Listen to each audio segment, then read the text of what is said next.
लीला संवरण करके चला जाता हूँ, तब सदगुरु के रूप में मेरा ही दर्शन किया करो। वही स्वरूप का बोध कराने वाले हैं और हमें हमारे असली घर का पता बताने वाले हैं। दिव्य ज्ञान दिया और दिव्य ज्ञान को प्राप्त करके आज प्राचीन वर ही धन्य हो गए। उन्हें समझ में आ गया था आत्म तत्व का बोध। यही अवस्था उनकी भी नहीं, हमारी भी है। एक न एक दिन हमें तत्व का बोध नहीं किया तो पुनरपि जननम पुनरपि मरणम पुनरपि जननी जठरे समनम, बार बार इस चक्कर में घूमना ही पड़ेगा।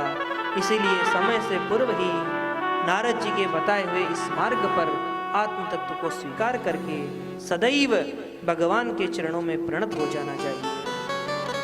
ओ कर ले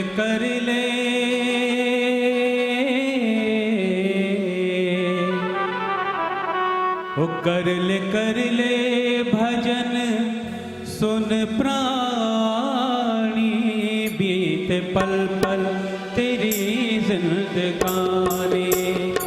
कर ले कर ले कर ले कर ले कर ले कर ले कर ले कर ले कर ले भजन सुन प्राणी, बीत पल पल तेरी जिंदगानी, बीत पल पल तेरी जिंदगानी, ओ बीत पल पल तेरी जिंदगानी।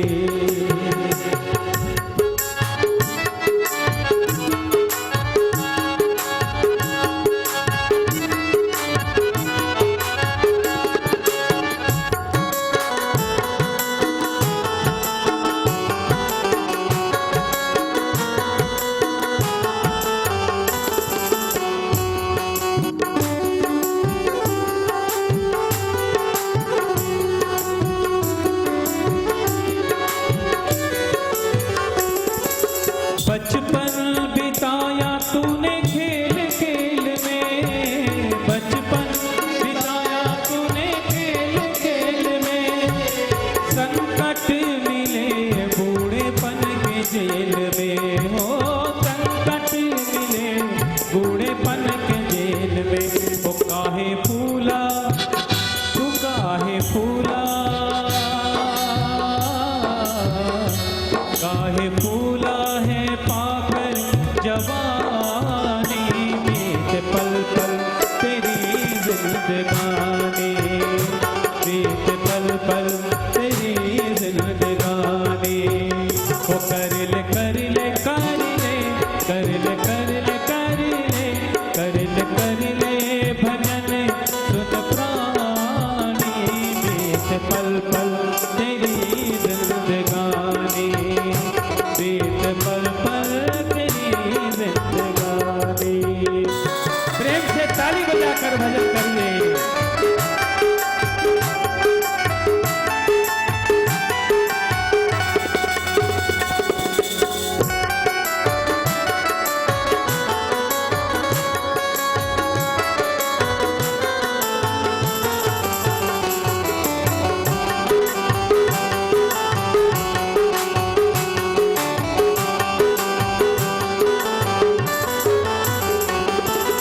बीता जो वक्त नहीं हाथ आएगा, बीता जो वक्त नहीं हाथ आएगा, अरे बीता जो वक्त नहीं हाथ आएगा, बीता जो वक्त नहीं हाथ आएगा।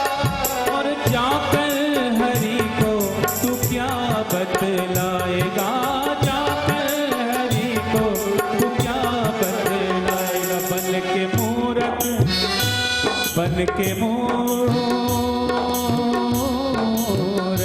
बन के मूरख करे नादानी, बीत पल पल तेरी जिंदगानी, बीत पल पल तेरी जिंदगानी। ओ कर ले कर ले कर ले कर ले कर ले कर ले कर ले कर ले भजन सुन प्राणी, बीत पल पल तेरी जिंदगानी।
पसार रहे हैं। वो नाव चलती, नाव चलती,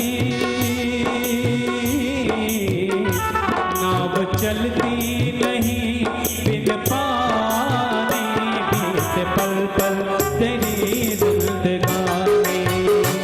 नाव चलती नहीं बिन पानी, बीते पल पल तेरी जिंदगानी।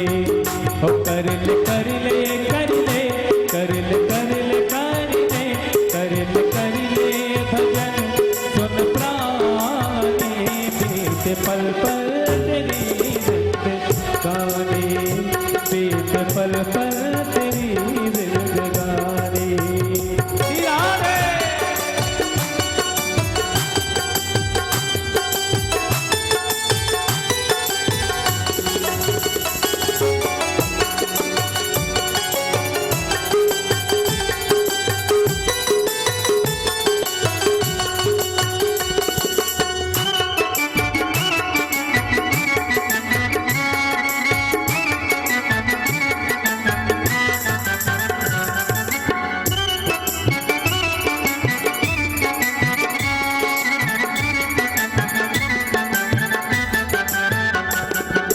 हरि के बिना अब गुजारा नहीं, हरि के बिना अब गुजारा नहीं, हरि के बिना अब गुजारा नहीं, हरि के बिना अब गुजारा नहीं, ओ मेरा तो कोई सहारा नहीं, मेरा तो कोई सहारा नहीं। वो झूठी दुनिया,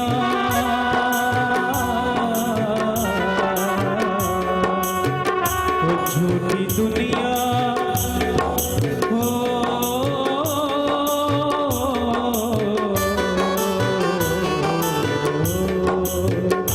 झूठी दुनिया, झूठी दुनिया की झूठी कहानी, बीते पल पल तेरी जिंदगानी। झूठी दुनिया की झूठी कहानी, बीते पल पल तेरी जिंदगानी। ओ कर ले कर ले कर ले कर ले कर ले कर ले कर ले कर ले कर ले कर ले कर ले भजन सुन प्राणी, बीते पल पल तेरी जिंदगानी, बीते पल पल तेरी जिंदगानी, बीते पल पल। ताली बजाते हुए एक बार सभी गाएं। हो बीते पल पल तेरी जिंदगानी, बीते पल पल तेरी जिंदगानी, बीते पल पल तेरी जिंदगानी, बीते पल पल तेरी जिंदगानी, बीते पल पल तेरी जिंदगानी, बीते पल पल तेरी जिंदगानी, बीते पल पल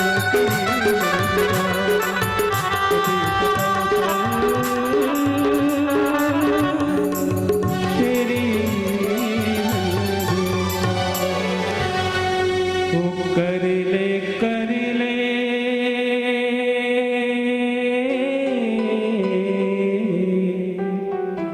कर ले कर ले भजन सुन प्राणी, बीते पल पल तेरी जिंदगानी। बोलिए भक्त वत्सल भगवान की जय।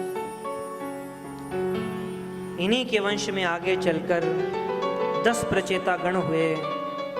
अपने पुत्रों को राज कार्य सौंपकर वन में जब जाने वाले थे तो नारद जी मिल गए। नारद जी से पूछा, गुरुदेव हमें बताइए भगवान किस तरीके से जल्दी प्रसन्न होते हैं।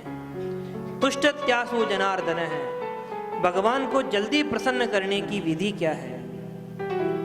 3 बातें नारद जी ने बताई। जो जीवन में इन 3 बातों को उतार लेता है प्रभु जनार्दन उससे सबसे जल्दी प्रसन्न होते हैं। 3 बातें क्या है। पहली बात, सर्वभूतेषु दयया। प्राणी मात्र में दया का भाव रखो। जहाँ मेरा भाई, मेरा पुत्र, मेरा परिवार, वहाँ दया नहीं, वहाँ तो मोह है। एक माताजी 2 मंजिल ऊपर मकान था, आटा गूंथ रही थी। नीचे जोर से बच्चे की रोने की आवाज़ आई। सोचने की अरे मेरा बालक भी तो नीचे खेल रहा है, कहीं उसे लग तो नहीं गई। बेचारी दौड़े दौड़े इतनी सीढ़ियाँ, सांस फूल गया आई और नीचे आकर देखा अरे ये तो किसी दूसरे का बालक रो रहा है। फिर चली गई। अरे भाई तुम्हारा नहीं तो किसी और का तो बालक होगा। जहाँ केवल अपनत्व नजर आए वहाँ दया का भाव नहीं, वह तो मोह का भाव है। नारद जी कहते हैं भगवान को प्रसन्न करने का पहला तरीका है, जल्दी प्रसन्न करने का, सर्वभूतेषु दयया। दूसरा है संतुष्ट्या येन केन वा, हर परिस्थिति में संतुष्ट रहना कि भगवान ने जो दिया है वह हमारी आवश्यकता से और हमारे सामर्थ्य से ज़्यादा हमें दिया है। ऐसा व्यक्ति जीवन में विचार करता है, उतार लेता है, भगवान उससे जल्दी प्रसन्न होते हैं। एक बार एक सेठ जी ने अपने मुनीम जी से कहा भाई मुनीम जी बताओ तो सही हमारे पास में संपत्ति कितनी है मेरी। अब मुनीम जी ने कहा भाई आप इतने बड़े सेठ हो, आपकी संपत्ति कोई 1 सेकंड में थोड़ी बता पाऊंगा, कम से कम 7 दिन लग जाएंगे पूरा लेखा जोखा करने में। ठीक है 7 दिन हो गए। 7वें दिन पान ने पूछा मुनीम जी से, मुनीम जी बताओ भाई मेरी संपत्ति कितनी है। तो मुनीम जी ने कहा सारा लेखा जोखा करने के बाद में आपकी 10 पीढ़ी भी अगर बैठे बैठे खाए तो बिल्कुल भी कमी नहीं पड़ेगी। जैसी बात सुनी सेठ जी तो बेचारे बेहोश होकर धड़ाम से नीचे गिर गए। मुनीम जी ने सोचा भाई ये क्या मैंने सुना दिया। पानी लाया, पानी पिलाया, जल छिड़का, जैसे तैसे होश आया और पूछा सेठ जी आप तो बेहोश होके गिर गए। कहा मुनीम जी तूने ये क्या मुझे सुना दिया। अरे मुझे तो चिंता हो रही है कि मेरी 11वीं पीढ़ी क्या करेगी। तो एक दिन का, एक पल का भरोसा नहीं है और इतनी आगे की सोचकर भी दुखी होते हैं। नारद जी कहते हैं दरिद्र वही है जो असंतुष्ट है। अरे एक वो भी तो है जिसके शरीर पर वस्त्र के नाम पे केवल एक लंगोटी है। सुबह मिल गया, शाम का ठिकाना नहीं, फिर भी मस्त है। क्योंकि गोधन गज धन बाजी धन और रतन का धन खान, जब आवे संतोष धन तो सब धन धूरी समान। और तीसरी बात, संयम के कोड़े मार मार कर अपनी इंद्रियों को अपने वश में रखना। इन 3 चीजों का अगर अभ्यास हो जाएगा तो भगवान उससे सबसे जल्दी प्रसन्न होते हैं। आगे शुकदेव जी महाराज राजा परीक्षित को मनु महाराज के द्वितीय पुत्र प्रियव्रत का चरित्र सुनाना प्रारंभ करते हैं और कहते हैं प्रियव्रत महाराज जब सम्राट बने तब उनके दिमाग में एक बार आया कि भाई रात्रि क्यों होती है। भाई रात्रि होती है, लोग आराम करते हैं, व्यर्थ में समय बर्बाद करते हैं। अगर रात्रि नहीं होगी तो कितना काम होगा, देश का, प्रजा का कितना भला होगा। तो सूर्य भगवान की तपस्या से ही एक ऐसा ज्योतिर्मय रथ उन्होंने प्राप्त किया कि पृथ्वी के जिस कोने में रात होती वहीं जाकर पहुंच जाते और अपने रथ के दिव्य प्रकाश से रात्रि को ही रोक देते। 7 दिनों तक उन्होंने रात्रि धरती पर होने ही नहीं दी। सारे के सारे देवता घबरा गए, भाई रात्रि ही नहीं हो रही है। ब्रह्मा जी से जाकर निवेदन किया। ब्रह्मा जी ने समझाया भाई प्रियव्रत ये तुम क्या कर रहे हो। प्रियव्रत ने कहा महाराज मुझे आपसे शिकायत है, आपने रात्रि क्यों बनाई। लोग व्यर्थ में ही समय बर्बाद करते हैं, आराम करते हैं। ब्रह्मा जी ने कहा देखो प्रियव्रत, मेरी सृष्टि में कोई भी बनाई हुई चीज गलत नहीं है, उसका उपयोग ठीक ढंग से करना आना चाहिए। जहां रात्रि में दिन भर का व्यक्ति, थकान पाया हुआ व्यक्ति विश्राम करता है, वहीं तस्याम जागृति संयमी। गीता में भगवान ने कहा है रात्रि के समय में श्रेष्ठ पुरुष, योगी पुरुष जागकर उस समाधि लगाते हैं उस शांत वातावरण में। भोजन में नमक कम गिरे तो भी स्वाद कम आता है और ज़्यादा गिर जाए तो भी स्वाद नहीं होता। और धोखे से खीर में चीनी की जगह गिर जाए तो पूरी खीर ही खराब हो जाती है। पर इसमें नमक का कोई दोष थोड़ी है, दोष तो डालने वाले का है। ठीक उसी तरीके से ब्रह्मा जी कहते हैं, इस संसार में बनाई हुई कोई भी चीज गलत नहीं है, उसे ठीक ढंग से उपयोग करना हमें आना चाहिए। ब्रह्मा जी की बात प्रियव्रत महाराज को समझ में आ गई और उन्होंने फिर यह रात्रि रोकने का दुराग्रह त्याग दिया। लेकिन 7 दिनों तक परिक्रमा करने से पृथ्वी में 7 द्वीप और की संरचना हो गई और 7 ही खंड बने और 10 उनके पुत्र थे। 7 पुत्रों को उन्होंने एक एक सागर और द्वीप का राजा बना दिया। सबसे पहले जम्बू द्वीप के राजा बने उनके बड़े बेटा आगनिंद्र। उनके 9 बेटा हुए, उन्होंने इस जम्बू द्वीप को 9 खंडों में बांट दिया। प्रथम खंड का नाम पड़ा अजनाभ खंड, उसके राजा हुए नाभि।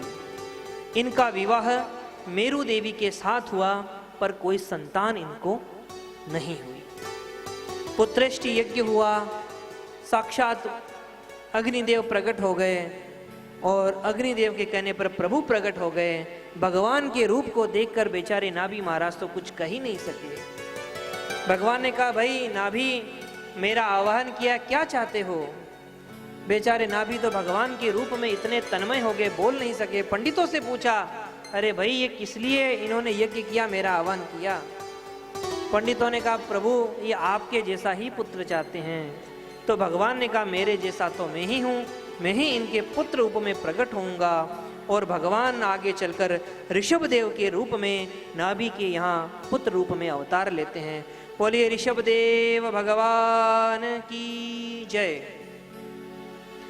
ऋषेन ज्ञानेन भाति थी ऋषभ है, ये बड़े भारी दिव्य तेजस्वी राजा बने और इनका इतना बल पराक्रम था कि इंद्र को इनसे ईर्ष्या होने लगी और इनके राज्य में जल बरसाना ही बंद कर दिया।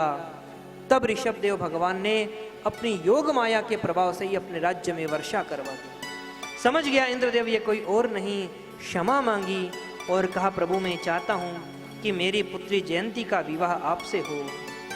भगवान ने स्वीकार किया और ऋषभ देव भगवान का विवाह जयंती के साथ सुसंपन्न हो गया। ऋषभ देव भगवान के 100 पुत्र थे। प्रथम पुत्र भरत थे। एक बार उन्होंने अपने सारे पुत्रों को बुलाया और बड़ा ही दिव्य उपदेश दिया। कहने लगे, पुत्रों संसार में 2 ही प्रकार का आनंद है, एक आनंद तो है विषयानंद और एक आनंद है ब्रह्मानंद। विषयानंद हर योनि में प्राप्त होता है, पर ब्रह्मानंद केवल मनुष्य शरीर से प्राप्त हो सकता है। इसीलिए मनुष्य जीवन की सार्थकता तभी समझो जब विषयानंद से ऊपर उठकर ब्रह्मानंद में प्रतिष्ठित हो जाओ। ऋषभदेव भगवान ने फिर राज्य कार्य अपने पुत्र भरत को सौंपकर चले गए और अपने स्वरूप को छुपाने के लिए कोई उनके पास में न आए तो मलमूत्र करते वहीं बैठने लग जाते। तब सारे के सारे संसार के लोग उनसे घृणा करने लगे।